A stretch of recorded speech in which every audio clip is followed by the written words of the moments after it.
Dude, that game was actually great. Yeah, but it's gonna go down as the most infamous Leafs-Hurricanes game Frederik Andersen has ever lost. Let's go! Ladies and gentlemen, a little ridiculous. Good boy. Play all the hits. Left Toronto Maple Leafs. Let me finish. How am I supposed to go to bed after watching that? I'm quite hyped. With you wherever you are, welcome to LFR. Because it's his first game back, you see. Victory, puppies, buddy! Peter Mrazle, revenge game! Leafs win 4-3 in overtime over the Carolina Hurricanes. In Carolina's first game back in Toronto since the David Ayres game. It's the first time. Shut up. A lot of good things coming out of that game, and one significantly bad one. Let's talk about it. Actually, before that, thank you all very much for the well wishes from Discord and the podcast and Twitter. If you don't know, my son has COVID, which my wife and I assumed meant we would get COVID.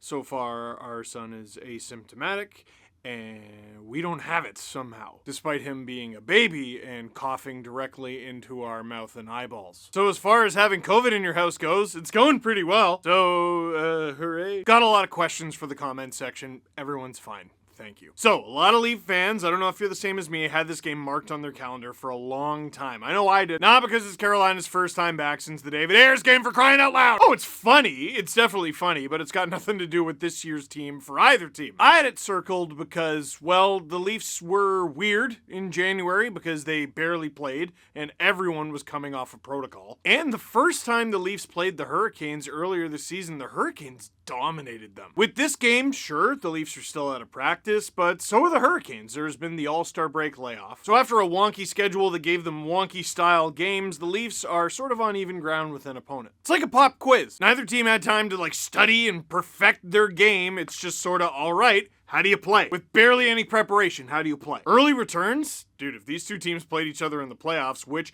if the Leafs actually make it out of the Atlantic, is a distinct possibility. Oh, baby. One thing they got to improve on, and you already know what I'm going to say, baby soft in front of their own net. Boo. There's a couple concerning things here. One, if you look closely, holy cow, look at the size difference between Rasmus Sandin and Jordan Staal, although Sandin's actually doing a pretty good job here. But despite the fact that he's doing a good job, does Peter Mrazle look like he can see that? No, he cannot. Look where the puck is and look where he's looking. But to me, the worst part in front is TJ Brodie, who's great, one of the Leafs' best defensemen, going for the stick on Nino Niederreiter. It's fine to go for the stick. It's fine to deflect the puck. Rasmus Sandin had a couple great plays in this game where he didn't take the body. He played the puck to perfection.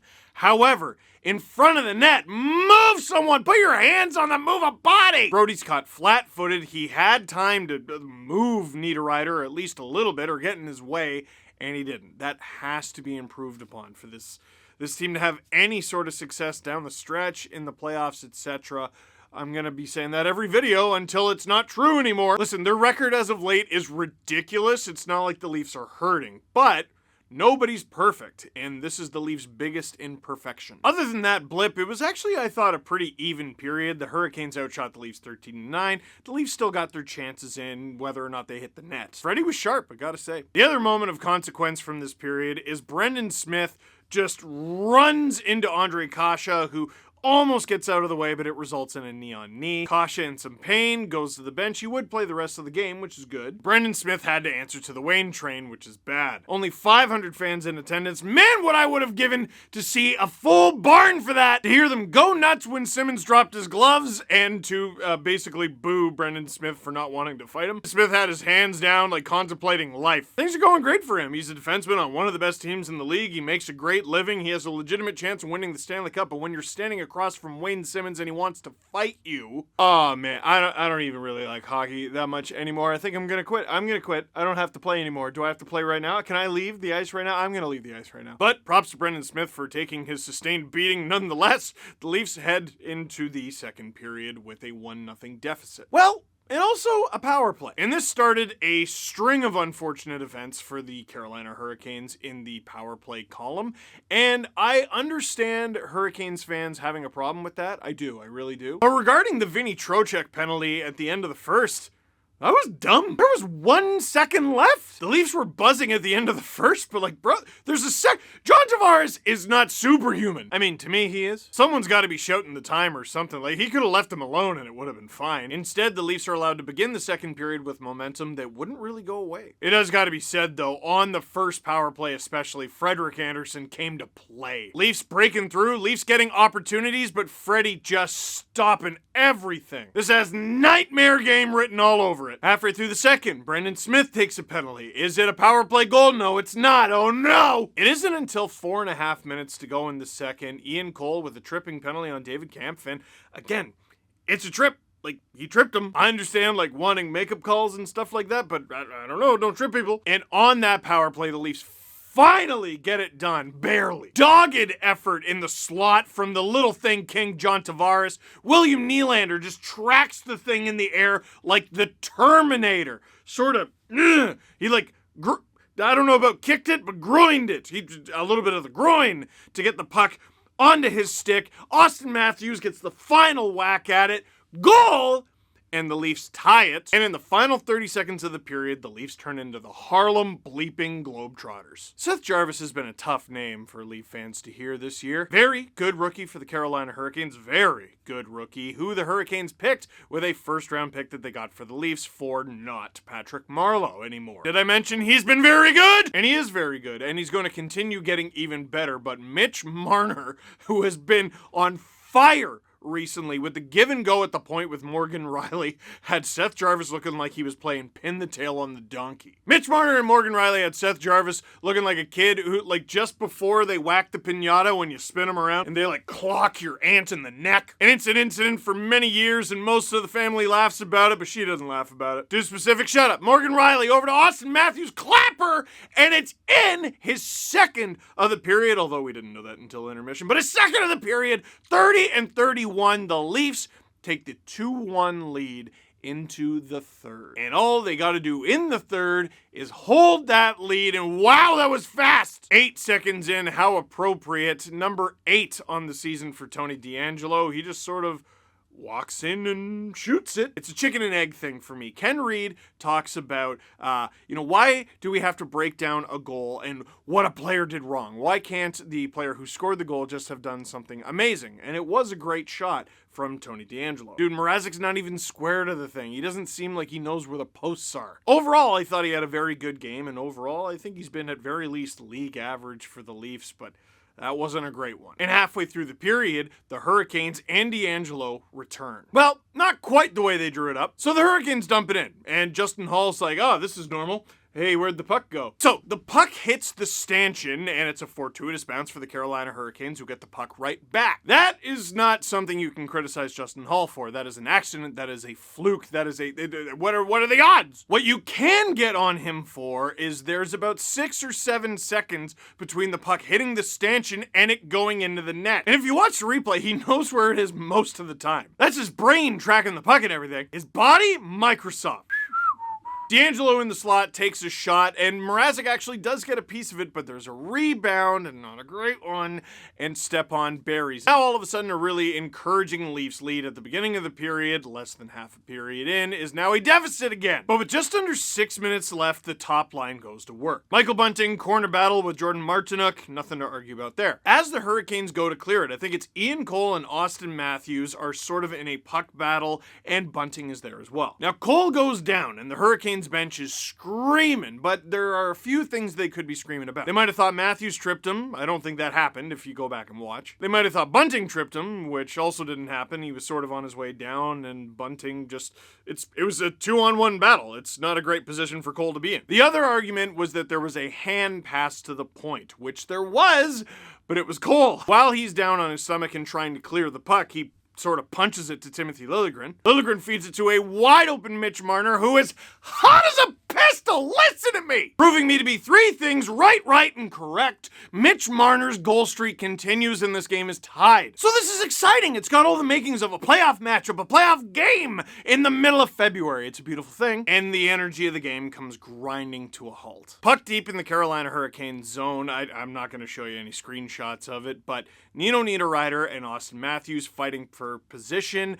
Niederreiter half takes Matthews down, and it's like, for Leaf fans, it's freaky, man. As Matthews is down, there's another hurricane coming from behind the net, and with his knee, basically catches Matthews right in the back of the head. This next part about the Matthews injury, viewer discretion is advised, because unfortunately I do want to show you a screenshot because I think it's relevant. Nino Niederreiter and Austin Matthews with the puck deep in the Carolina Hurricane zone. They're just jockeying for position, and Matthews goes down. For Leaf fans, it's freaky. It's a reminder of Game 1 from the Montreal series. Another hurricane coming around, and Matthews gets kneed right in the back of the head. Now, thankfully, he wasn't unconscious, but he was obviously rattled and holding his head. This was the part I noticed when I watched the replay. Once again, viewer discretion is advised. 3, 2, 1. In the melee, as he's basically coming to a stop, look at Matthews' leg on Nino Niederreiter. I hope there's nothing there, but also this is dangerous for Niederreiter. It's a bad situation that looks like it could have been even worse. Matthews goes into concussion protocol. At the time I'm shooting this, we don't have an update. Hopefully he's okay. I was about to talk about, how, he's important to the team. Yeah, it's Austin Matthews. But the game continues, and the Leafs, heading into overtime, have to get on with it. And this has been said sometimes when Matthews has missed time. Obviously, John Tavares has to step up. Of course he does. He's the captain of the team, number 2 center, really. But when Matthews is out, he's definitely number 1. Of course he has to step up.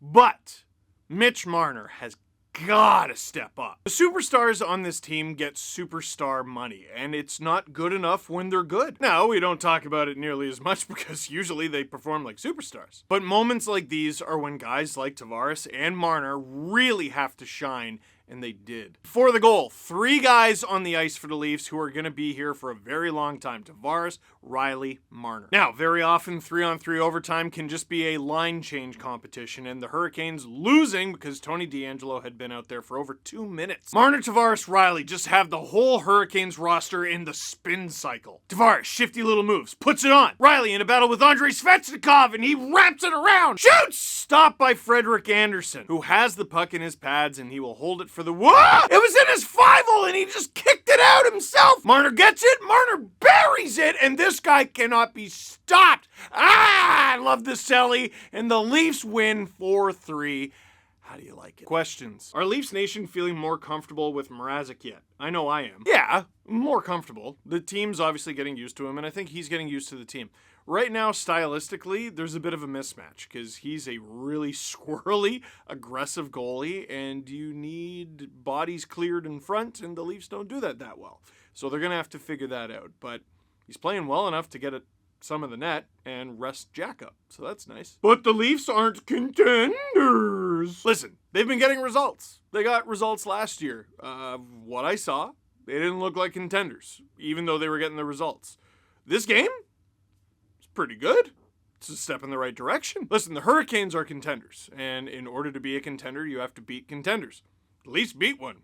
No ifs, ands, or buts. Again, nothing's perfect. Really good game, I gotta say. I was really encouraged. Canes fan here. Do I need to worry about Freddie in net come the playoffs, or has he shaken his demons from Toronto? To be clear, no one has shaken their demons from Toronto. I mean, Carolina and Freddie have one playoff demon in common.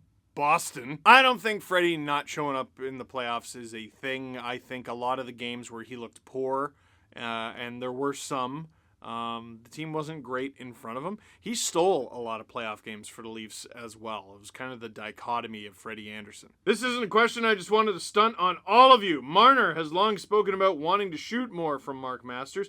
The difference is I'm not really focusing on clean shots. Mitch says of current hot streak. I'm not afraid to try to just whack one and just kind of get it towards the net and surprise someone. Do you remember the Leafs' first game against the New York Rangers and the Leafs got goalied and I said no they didn't? A lot of people said I was disrespecting Igor Shesterkin, who turns out is a Vezina candidate. Well, I knew he was good. I didn't see that coming. But the reason I said they didn't get goalied is their shots against him sucked. I didn't care how many of them he stopped. They were bad shots. Sheldon Keefe after that game said their shots, their looks were clean. Too clean. No, that's one thing that they've drastically improved on this season, and Marner has improved on since returning from injury. Just put it on! Just put it on! The team is better in front of the net. If he's not scoring, someone's going to pick up the rebound. They're a differently constructed team in front. It's great. What did you think of Simmons fighting Smith after the knee-on-knee hit on Kasha? Do you think there should be a suspension on the hit? I don't know about suspension. Often injury is factored in, and Kasha played a lot of hockey after that. It was good. I wanted to see Simmons stick up for someone. People want him to fight like just because. I don't know if I want him to fight just because. He's actually been playing some pretty good hockey this season. But that is a situation where, yeah, absolutely, go and get him. Steve, I am once again asking you to title this LFR Mrazle Dazzle. Fine! If you had to write a Valentine for a leaf of your choosing, what would it say? I'm engvalling for you. And last but not least, a podcast listener, did the Leafs have to win to keep Gary Bettman from moving the team to an American city? I'm convinced if he could, he would. So, that is it for this one. Thank you very much for watching. Click like if you liked this video. Click subscribe if you really liked it. Tell all your friends. Don't just subscribe to this channel. Subscribe to SDPN. We got a wild amount of stuff going on right now, including stuff to do with that tournament in Beijing that you might have heard about. We got Game Over International. We got Noxie and Cax. Obviously, CJ Show, Agent Provocateur. Holy smokes. We have too many shows. Oh, and the Steve Dangle podcast featuring Adam Wilde and Jesse Blake is who's on that show.